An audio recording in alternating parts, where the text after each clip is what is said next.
Frontiers. I hope you're all well, enjoying some of the freedom of level 3 lockdown, getting some exercise in. Today I'm going to be talking about unity in Christ.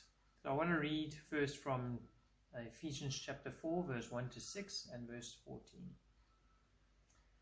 As a prisoner for the Lord, then, I urge you to live a life worthy of the calling you have received.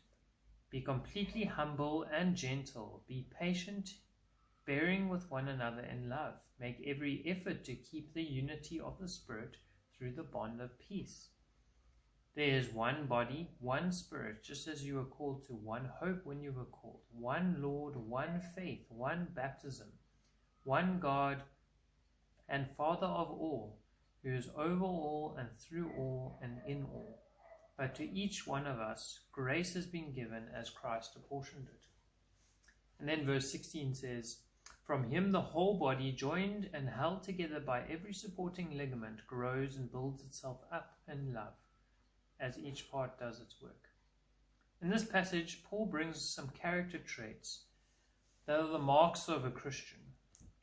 Being humble, being gentle, being patient, and loving towards others. Now, I don't know about you, but if you've had any contact with a human being before, this isn't always the easiest thing to do.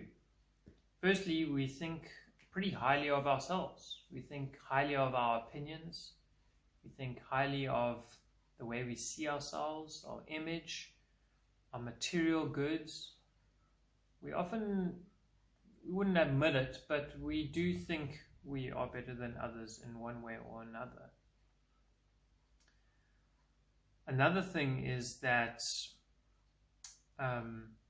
people can often be hurtful and upsetting, such as co-workers, in traffic, people at home, or even at church. And we just want to tell them off with our words or in our minds and hearts. We are quick to judge, slow to forgive. Paul challenges us to think of these things and calls us to walk in a manner worthy of the calling of God. Think about how we can be more gentle, more loving, and more patient with people. And we can win more awards for being the most humble person ever. So why do we do these things? This is because we have one faith, one hope, one Spirit, one Father, and we know Christ as well. Verses 4, 6, and 7. We've been brought into the unity with the Holy Trinity. And we have been brought into unity with each other through the cross of Christ. Now, I've studied the human body for many years. And the one thing that always amazes me as I learn more and more about it is that how the many different parts of the human body work together to keep you alive and healthy. It's only when things go wrong that you notice how important it is that each part works. For example, I have diabetes where my pancreas is not functioning properly to produce insulin, which means my organs don't get the necessary energy they need. So in order to get back to some kind of normal life, I have to replace the insulin that's missing in order to live a normal life.